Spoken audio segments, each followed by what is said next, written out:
My dear students, welcome back to my channel. मैं आपकी अपनी मैम मीनू चौहान आज 10th क्लास के बच्चों का इंग्लिश का chapter a baker from Goa, यानी कि गोवा के जो बेकर्स हैं जो ब्रेड वगैरह बनाते हैं उनके बारे में हम पढ़ेंगे।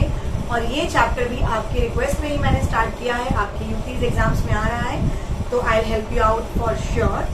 But before starting my video I would like to request to all of you to please like, share and subscribe my channel. Thank you. Our elders are often heard reminiscing nostalgically about those God and old Portuguese days. The Portuguese and their famous loaves of breads, those eaters of loaves might have vanished but the makers are still there. यहाँ पर बात हो रही है बहुत पुराने ज़माने की। बहुत टाइम पहले जब पुर्तगीज इंडिया आए थे तो वो अपने साथ अपना ट्रेडिशन, अपना कस्टम लेकर आए। जैसे हम लोग कहीं जाएंगे, हम वहाँ जाकर सेटल होते हैं तो जो हमारा कल्चर है वो वहाँ जाता है। जब अब्रॉड से लोग, बाहर के लोग इंडिया आकर सेटल होते हैं तो वो अपने साथ अपना कल्चर लेकर आते हैं जो हम अपना लेते हैं। तो जब दो कल्चर आपस में मिलते हैं तो वो एक नई सभ्यता, एक नया सिविलाइजेशन बनता है। सिमिलरली पुराने समय की बात है, जब पुर्तगीज डेज में, पुराने ज़माने में जो ब्रेड मेकर्स थे वो अपने ब्रेड बनाते थे। जैसे हमारे यहाँ पर क्या होता है ना कि शादी वगैरह पर अलग अलग वैरायटीज होती है। पंजाबीज की अलग डिश होती है, गुजरातीज में अलग होती है, मोहम्मडन्स में अलग होती है। हर धर्म की, हर रिलीजन की अपनी एक वैरायटी ऑफ डिश होती है। ऐसे ही गोवा में ब्रेड की वैरायटी बहुत है। कोई भी सेरेमनी हो, चाहे बेबी शावर हो, गोद भराई जिसे बोलते हैं, या शादी हो, या सेरेमनीज हो, या मैरिज एनिवर्सरी हो, बर्थडे पार्टीज हो, हर जगह वैरायटी ऑफ ब्रेड्स आपको देखने को मिलेगी। अलग अलग वैरायटी की ब्रेड्स अलग अलग ओकेजन पे बनाई जाती है। ये वहाँ का कस्टम है, वहाँ का ट्रेडिशन है। We still have among us the mixers, the molders and those who bake the loaves. Those age-old, time-tested furnaces still exist. The fire in the furnaces has not yet been extinguished. The thud and jingle of the traditional baker's bamboo heralding his arrival in the morning. अब ये उस जमाने की बात कर रहे हैं क्योंकि अब थोड़ा टाइम बदल गया है। अब लोग घरों में नहीं आते, वो झिंग झिंग झिंग झिंग आवाज करते हुए बेकर्स घरों में नहीं आते। हम लोग उनकी शॉप पे जाते हैं, वहां से अपनी पसंद की ब्रेड वगैरह खरीदते हैं, लोव्स खरीदते हैं। बट ये उस समय की बात बता रहे हैं जब बेकर्स लोगों के घरों में आते थे और उनकी बहुत बड़ी सी लंबी सी रॉड होती थी, उस पर घुंघरू बंधे होते थे। वो झिंग झिंग झिंग झिंग करके आवाज करते थे, तो बच्चों को, घर में सबको पता चल जाता था कि बेकर्स आ गए हैं और वो अलग अलग वैरायटी की स्वीट स्मेलिंग ब्रेड्स लेकर आए हैं। एंड वो सुबह सुबह आते थे। Maybe the father is not alive but son still carries on the family profession. These bakers are even today known as poder in Goa. ये जो बेकर्स हैं इनको आज भी गोवा में पेडर्स के नाम से जाना जाता है। During our childhood in Goa the baker use be our friend. जब ये ऑथर बचपन में बहुत छोटे थे तो बेकर्स उनके फ्रेंड हुआ करते थे, companion and guide. He used to come at least twice a day. वो दिन में कम से कम 2 बार आते थे। Once he set out in the morning and he's selling around, and then again when he returned after emptying his basket. यानी कि सुबह सुबह जब उनकी बास्केट पूरी भरी होती थी तो वो ढिंग झिंग झिंग झिंग करते हुए अपनी बास्केट को लेकर उनके घर में आते थे। बच्चे अपनी पसंद की बास्केट से ब्रेड खरीदते थे और जब बेकर्स चले जाते थे और सब जगह अपने ब्रेड को बेचने के बाद जब बकेट खाली होती थी तब भी वो शाम को बच्चों से मिलने एक बार जरूर आते थे। तो बेकर्स उनके घर में 2 बार विजिट करते थे, एक बार मॉर्निंग में और एक बार इवनिंग में। Once he was set out in the morning and in selling round, and then again when he returned after emptying his huge basket. The jingling thud of his bamboo woke us up from sleep, and we ran to meet and greet him. उनके उस bamboo stick की आवाज से बच्चे उठ जाते थे और फटाफट भागते थे अपनी फेवरेट ब्रेड उनसे लेने के लिए। Why was it so? Was it for the love of the loaf? Not at all. The loaves were brought by some Paskin and Westine, the maid servant of the house.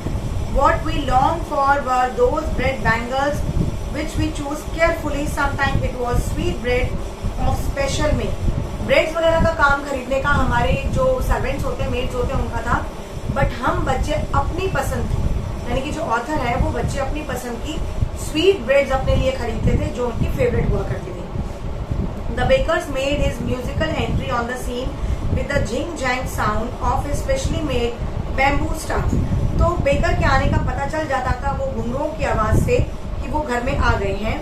One hand supported the basket on his head and other band the bamboo on the ground. एक हाथ से उन्होंने basket को पकड़ा होता था, एक हाथ से वो स्टिक से आवाज करते थे और बच्चे बहुत एक्साइटेडली भागते हुए नीचे आते थे। सो He would greet the lady of the house with good morning and then place his basket on the vertical bamboo. वो औरतों को बहुत ही रिस्पेक्टफुल तरीके से गुड मॉर्निंग ग्रीट करते थे, गुड मॉर्निंग विश करते थे और बच्चों का वेट करते थे और अपनी बास्केट को लाकर रखते थे. We kids would be pushed aside with a mild rebuke and loaves would be delivered to the servant. बच्चों को डांट कर प्यार कर थोड़ा साइड कर दिया जाता था और जो उनके घर में यूज होने वाली ब्रेड्स होती थी वो मेड्स को दे दी जाती थी. But we would not give up. We would climb a bench of the parquet and peep into the basket. Somehow I can still recall the typical fragrance of those loaves for the elders and the bangles for the children. Then we did not even care to brush our teeth and wash our mouths properly. बच्चे bangles भी खरीदते थे, loaves of breads भी खरीदते थे और वो ये केयर भी नहीं करते थे कि उन्होंने ब्रश कर लिया, मुंह धो लिया, उठाया, निकाला और खाने लगे. आपने देखा है बच्चे बहुत नॉटी होते हैं, उनको इतना केयर, इतना हाइजीनिक का पता नहीं होता. उनको जब कोई चीज़ बहुत पसंद होती है और उनके सामने अर्ली इन द मॉर्निंग कुछ चीज़ें आ जाती हैं तो वो बिल्कुल केयर नहीं करते. सम टाइम ऐसा होता है कि बच्चे बिल्कुल केयरलेस हो जाते हैं और फटाफट अपनी पसंदीदा चीज़ों को बिना ब्रश किए भी खाना शुरू कर देते हैं. And who would take the trouble of plucking the mango leaf for the toothbrush and why was it necessary at all? The tiger never brushed his teeth. Hot tea could wash and clean up everything so nicely after all. अब कौन उठे, brush करे, wait करे अपनी favourite loaf of bread खाने का. और वैसे भी ये कहावत है कि शेर कभी ब्रश नहीं करता, ये शेरों के कभी मुंह धुले हुए नहीं होते. तो ये बच्चे अपने आप को सही साबित करने के लिए अपने आप को लायन से कंपेयर कर रहे हैं कि वी आर द टाइगर और टाइग्रेस, तो हमें ब्रश करने की जरूरत नहीं है. और वैसे भी हम जब गर्म चाय पी लेंगे तो वो चाय हमारे माउथ के जितने भी जर्म्स है वो खत्म कर देगी. बट ऐसा होता नहीं है. सो प्लीज आप ये सब चीजें ट्राई मत करना, ये सब पुरानी कहावतें हैं. तो brushing is very important. Marriage gifts are meaningless without the sweet bread known as ball, just as a party or a feast loses its charm without bread. उस जमाने में मैरिजेस में बहुत ही स्वीट वैरायटी की ब्रेड्स रखी जाती थी और बिना ब्रेड की वैरायटी की कोई भी फीस्ट हो, कोई भी मैरिज पार्टी हो, वो कंप्लीट ही नहीं होती थी. आप इमेजिन कर सकते हो इतनी वैरायटी की ब्रेड्स हैं कि कोई भी ओकेजन हो उनके पास हर ओकेजन से रिलेटेड ब्रेड होती है आज भी. Not enough can be said to show how important a baker can be for a village. तो हम सोच ही नहीं सकते गोवा में कि बेकर्स के बिना भी कोई पार्टी, कोई सेरेमनी पॉसिबल है. So the lady of the house must prepare sandwiches on the occasion of her daughter's engagement. Cakes and bolians are must for Christmas as well as for other festival. अब देखिए आपको festival के according dishes बताई जा रही है कि जो लेडी है घर में उसने प्रिपेयर किया सैंडविच क्योंकि उसकी बेटी की एंगेजमेंट है. And cakes and bolinhas are must. ये जो केक्स और बॉलीहान्स डिशेस है ये क्रिसमस पार्टी पे यूज होता है. And the presence of baker furnace in the village is absolutely essential. और बेकर्स का वहां पर होना बहुत ज्यादा जरूरी माना जाता है. The presence of baker furnace in the village is absolutely essential. तो इसीलिए सेरेमनीज पर, ओकेजन्स पर बेकर्स का होना बहुत जरूरी है क्योंकि गोवा में बेकर्स के बिना कोई भी डिश पॉसिबल नहीं है. द बेकर और bread seller of those days had a peculiar dress known as कवाली. बेकर्स की एक पर्टिकुलर ड्रेस होती थी उस जमाने में, एक लॉन्ग फ्रॉक जो घुटने तक जाती थी और कमर में वो अपनी एक बेल्ट लगाते थे. And in our childhood we saw bakers wearing a shirt. But अपने बचपन से जो ऑथर है वो देखते आ रहे हैं कि वो एक शर्ट पहनते हैं और जो उनकी नीचे ट्राउजर होती है वो घुटने से थोड़ी लंबी और फुल पैंट से थोड़ी छोटी होती है. तो इस तरह की ड्रेसेस बेकर्स के लिए पर्टिकुलर मानी जाती है. और अगर कोई भी ट्रैवलर या कोई भी घूमने फिरने वाला व्यक्ति गोवा में शॉर्ट नीज से थोड़ी लंबी पैंट पहनता है और फुल लेंथ से थोड़ी छोटी, तो उसे बेकर के नाम से कंपेयर किया जाता है कि ये हो ना हो बेकर की फैमिली को बिलोंग करता है. ये एक मतलब ड्रेस कोड हो गया. पुराने जमाने में कबाई होती थी, लॉन्ग फ्रॉक, और आजकल के मॉडर्न जमाने में नीज से थोड़ा नीचे और फुल लेंथ से छोटा जो ट्राउजर पहनते हैं वो बेकर्स की ड्रेस होती है along with their shirt. Even today anyone who wears a half pant with reaches just below the knee. तो कोई भी अगर हाफ पैंट पहनता है जस्ट बिलो द नी तो उसे भी ड्रेस कोड में पेडर ही माना जाता है. The baker usually collected his bill at the end of the month. तो जैसे हम दूध वाले भैया से दूध लेते हैं और महीने के एंड में उनको बिल पे करते हैं, वैसे ही बेकर जो गोवा के बेकर्स हैं उनको बिल पे करना होता था. उनको हम पूरे महीने के एंड में हमने कितना टाइम, कितनी ब्रेड ली, कितनी वैरायटी की ली, वो सारा रिकॉर्ड होता है और महीने के एंड में उनको पूरा बिल पे कर दिया जाता है. Baking was indeed a profitable profession in old days and the bakers and his family never starve.